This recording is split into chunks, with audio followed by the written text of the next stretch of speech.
లేదండి, నాకు బాగా ఆకలిగా ఉంటేను 2 అరటి పళ్ళ రేట్ అంత అన్నాడు. అందుకు అతను 6 రూపాయలు అన్నాడు. నేను చాలా మర్యాదగా ఇది 2 అరటి పళ్ళ రేటా లేకపోతే గెల రేటా అని అడిగాను. అంతే. ఇది అరటిపళ్ళు చూసి మొహం కదా, ఇవి 6 రూపాయల.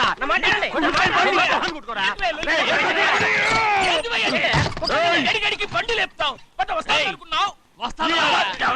ఓవైపు భారతదేశం అనుభవం తయారు చేసే స్థాయికి ఎదిగిపోతుంటే వీళ్ళు ఇంకా అరటిపళ్ళ కోసం కొట్టుకుంటున్నారు సార్. అదే మన స్పెషల్. Well said. తప్పులేదంటావేంటి ఆయన? అతని దగ్గర మామూలు గివ్వులు ఏమైనా తీసుకున్నావా? ఇవ్వలేదా? అయితే నడు పోలీస్ స్టేషన్ కి లంచం అడిగా లోపల పెట్టిస్తాను. మంచిగుంది పోలీస్ స్టేషన్ కా? అరే జరుగుయా, పొద్దుగాల నుంచి గీదొకటే గిరాక్, రెడీమేట్లకి ఇదొకటి. సార్ కస్టమర్స్ వచ్చారు. వీళ్ళు లోన్ కవర్ రానిచ్చారు. వాచ్మెన్ ఏం చేస్తాడు? ఎర్రబండి మన చిన్నమ్మాయికి బాగా నచ్చుతుంది కదా. బయట పంపించు. చేతులేండి. చేయి పెట్టకూడదా? అయితే కాలు ఎడదాం. కాలు తీయండి. ఏం కావాలి మీకు? ఈ బండి చూడటానికి చాలా బాగుంది. రేట్ అంత ఏంటి? చూడటానికి రేట్ లేదు కానీ చూసి వెళ్ళండి. త్వరగా పంపించే వెళ్ళండి. Okay sir. ఈ బండి ఇక్కడ పెట్టింది అమ్మడం కోసమే కదా. అవును. మరి రేట్ అడుగుతా చెప్పు. రేటా? Yeah rate. Yeah rate.